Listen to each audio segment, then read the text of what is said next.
ఓం శ్రీకృష్ణ సద్గురువే నమః. శ్రీమద్వల్లభ వైభవ శ్రవణానికి స్వాగతం. మనిషి జన్మకు సార్థకత భక్తే అని తెలియజేశారు వల్లభులు పోతన పద్యాన్ని ఉటంకించి. అందుకే అన్ని విధాలుగాను భగవంతుని సేవించగలిగే అవకాశం ఒక్క మానవ జాతికే ఉంది అన్నారు. ప్రభు, భగవంతుని సేవించడానికి అత్యుత్తమమైనది, సులభమైనది అయిన మార్గం ఏది అడిగాడు దామోదర్ దాస్. భగవంతుని చేర్చే మార్గాలలో ప్రధానమైనవి భక్తి, జ్ఞాన, వైరాగ్యాలు. అయితే భక్తిలో జ్ఞాన వైరాగ్యాలు, జ్ఞానంలో భక్తి వైరాగ్యాలు, వైరాగ్యంలో భక్తి జ్ఞానాలు లేకపోలేదు. లోకంలో అందరి మధ్య జీవిస్తూనే భగవంతుని భజించడానికి అనువుగా ఉండేది భక్తి మార్గం. భక్తికి పాండిత్యంతో సంబంధం లేదు. శాస్త్ర గ్రంథాలు పఠించవలసిన అవసరమూ లేదు. అవసరమైన పాండిత్యాన్ని, జ్ఞానాన్ని భగవంతుడి నిజమైన భక్తుడి ద్వారా ప్రకటిస్తాడు. ప్రత్యేకించి భక్తుడు దేనిని త్యజించవలసిన అవసరమే లేదు. తనను, తన సర్వస్వాన్ని భగవంతునికి పూర్ణ సమర్పణ గావించిన భక్తుడు నలుగురి మధ్య సంసార బంధంలో ఉంటూనే మానసికంగా అన్నిటి నుండి విడివడి తామరాకుపై నీటి బిందువుగా ఉండగలుగుతాడు. తాను ఏమి చేసినా భగవంతుని కోసమే చేస్తాడు. భగవంతుడే అన్ని తనతో చేయిస్తున్నాడనే భావంతో అహంకార రహితంగా జీవిస్తూ జీవన్ముక్తుడవుతాడు.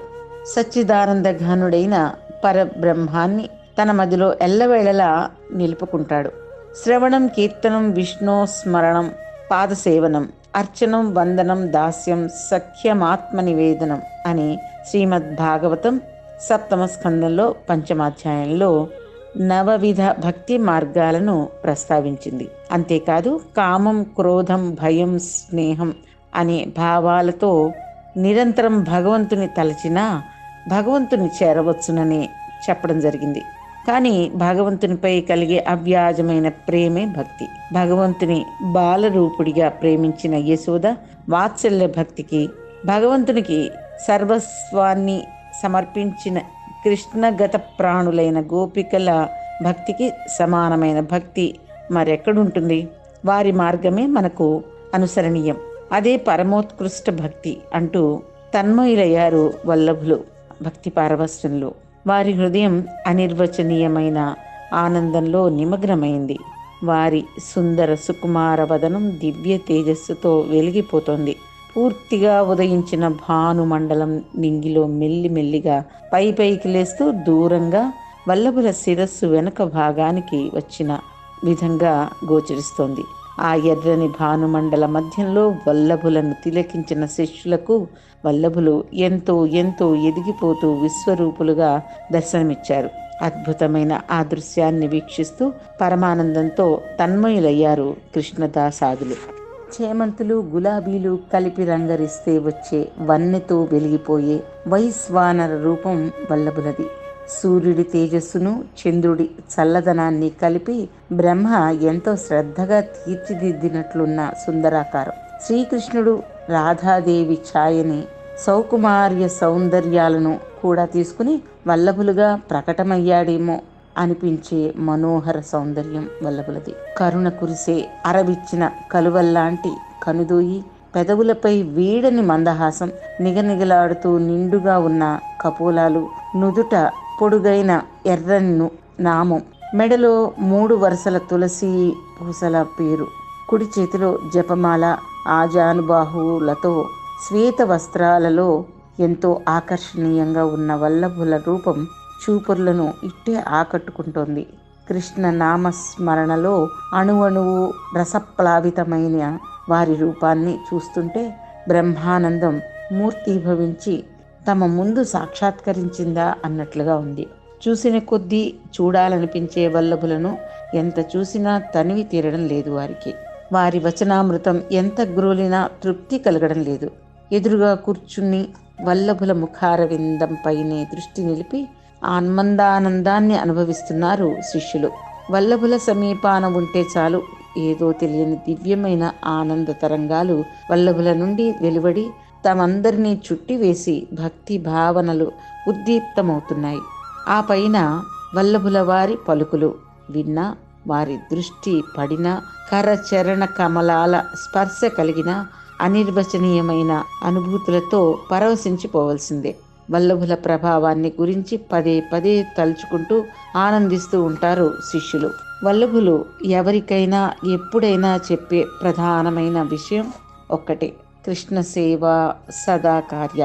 అంటే ఎల్లప్పుడూ కృష్ణుని సేవిస్తూ ఉండాలనే, మానసికంగా చేసే సేవ సర్వోత్తమమైన ఫలాన్ని, అంటే ఆ కృష్ణ పరమాత్మనే ప్రసాదిస్తుంది అని. ప్రభు, మానసిక సేవ అంటే ఏమిటి, ఎలా చేయాలో వివరించి చెప్పరు? అచ్యుతదాస్ అనే వైష్ణవుడు ఎంతో వినయంగా అడిగాడు. చిత్తాన్ని ప్రభువు వైపు మరల్చి మైమర్చిపోవడమే మానసిక సేవ. ఆ ప్రభువును హృదయ మందిరంలో ఆసీనుని చేసి అర్ఘ్యపాద్యాదులను సమర్పించి స్నానం చేయించి మెత్తని పొడి వస్త్రంతో స్వామి శరీరానికి ఉన్న తడిని అద్ది అందమైన వస్త్రాలను ధరింపచేసి నుదుట తిలకం దిద్ది సర్వాలంకార భూషితుని గావించి మెడలో తులసిమాలను వేసి వెంట్రుకలను దువ్వి ముడి వేసి సిక్కిపించాన్ని తురిమి కడుపార పంచభక్ష పరమాన్నాలతో షడ్రసోపేతంగా భోజనం సమర్పించి స్వచ్ఛమైన వెన్నను తినిపించి వీవనతో విసురుతూ స్వామిని సేద తీర్చి పరవశంగా వల్లభులు వివరిస్తుంటే ఆ సేపలన్నీ అందుకుంటున్న ఆ కృష్ణ పరమాత్మ తమ కనుల ముందు కదలాడసాగాడు శిష్యులందరికీ. మానసిక సేవలో కొరత అనేది ఉండదు. ఎంతసేపు అయినా చేయవచ్చు. ఎన్ని రకాల వంటకాలైనా నివేదించవచ్చు. ఎన్నెన్నో రకాల పూల మాలలు సమర్పించవచ్చు. బంగారు ఆభరణాలతో అలంకరించవచ్చు. బాహ్యంగా చేయలేనివి, ధనాభావం వల్ల సమర్పించలేనివి కూడా మానసికంగా సమర్పించవచ్చు. ఇన్ని రకాల సేవలనైనా చేయవచ్చు. అందుకే మానసిక సేవ ఎంతో ఉత్తమమైనది, ఎంతో అద్భుతంగా ఉంది ప్రభు. కానీ మా వంటి సామాన్యులకు మనసు స్థిరంగా ఉండదు కదా, చపలత్వం అనే జబ్బు చేస్తూ ఉంటుంది కదా మరి అంటూ బుర్రకొక్కుంటూ అడిగాడు ఒకతను. మనసు స్థిరంగా లేనప్పుడు దైహికంగానూ విత్తంతోనూ భగవత్ సేవ చేస్తూ ఉండాలి. అలా చేస్తూ ఉంటే మెల్లిగా మనసు స్థిరపడి భగవంతుని వైపు మరలుతుంది. మనసు స్థిరంగా లేదని సేవ మానరాదు సుమ. క్రమంగా సాంసారికమైన దుఃఖాలు దూరమై ఆ పరబ్రహ్మ స్వరూపం గోచరమవుతుంది అన్నారు వల్లభులు. ప్రభు, మనకు ముక్కోటి దేవతలు కదా, ఎవరికి మటుకు వారు తాము కొలిచిన దేవుడే శ్రేష్ఠుడని తలుస్తారు కదా, మీరు చెప్పే ఆ పరబ్రహ్మం గురించి సెలవివ్వరు అని అడిగారు ఒక శిష్యుడు. సర్వశ్రేష్ఠుడైన పరబ్రహ్మ పురుషోత్తముడు శ్రీకృష్ణుడే. ఆ శ్రీకృష్ణుడు 3 రూపాలలో వెలుగొందుతూ ఉంటాడు. అది దైవిక రూపంలో స్వయం భగవానుడైన శ్రీకృష్ణ పరమాత్మ ఒకటి, అందరిలోనూ అన్నిటా సర్వవ్యాపకుడైన అక్షర బ్రహ్మంగా ఉన్న ఆధ్యాత్మిక రూపం రెండవది. ఇక మూడవదైన ఆది భౌతిక రూపం భక్తుల చేత వర్ణించబడే కొలువబడే స్వరూపం. అక్షర బ్రహ్మంగా ఉన్న ఆధ్యాత్మిక రూపం అన్నమాట. ఆధ్యాత్మిక రూపంలో శ్రీకృష్ణుడు బ్రహ్మ విష్ణు శివాది దేవతా రూపాలలో సృష్టి స్థితి లయాది ప్రపంచ కార్యాన్ని నిర్వహిస్తాడు. జనులు తమ ఇష్టానుసారంగా కోరుకునే విషయ భోగాలు బ్రహ్మాది దేవతల నుండి పొందుతారు.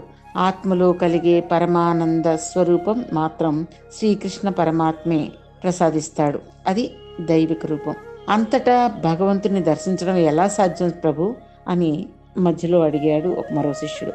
హృదయంలోని కామక్రోధాదులు నశించిన అనంతరం బ్రహ్మ ఆత్మల అనుసంధానం జరిగి సర్వత్రా బ్రహ్మాన్ని దర్శించగలుగుతారు అన్నారు వల్లభులు.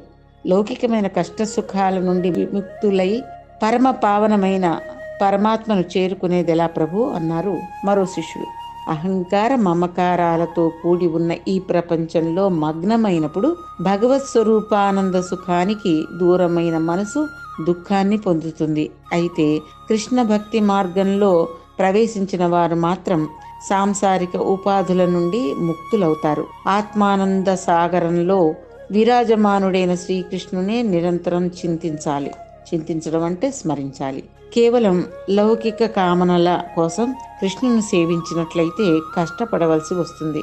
ఎన్ని కష్టాలు వచ్చినా సహిస్తూ కృష్ణుని వదలక నిరంతరం సేవిస్తూ ఉంటే లౌకికమైన కోరికలు సైతం నశించిపోతాయి.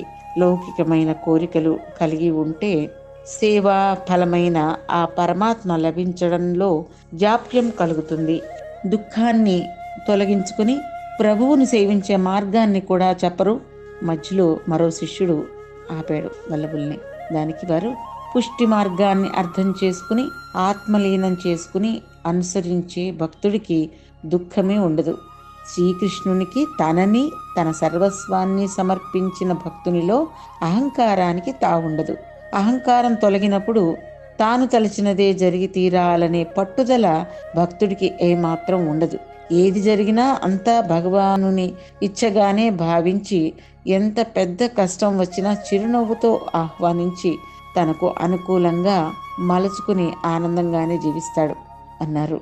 వల్లభుల వచనామృత జలిలో శిష్యులతో పాటు అక్కడికి చేరిన వారందరూ కూడా ఓలలాడారు. కృష్ణార్పణ.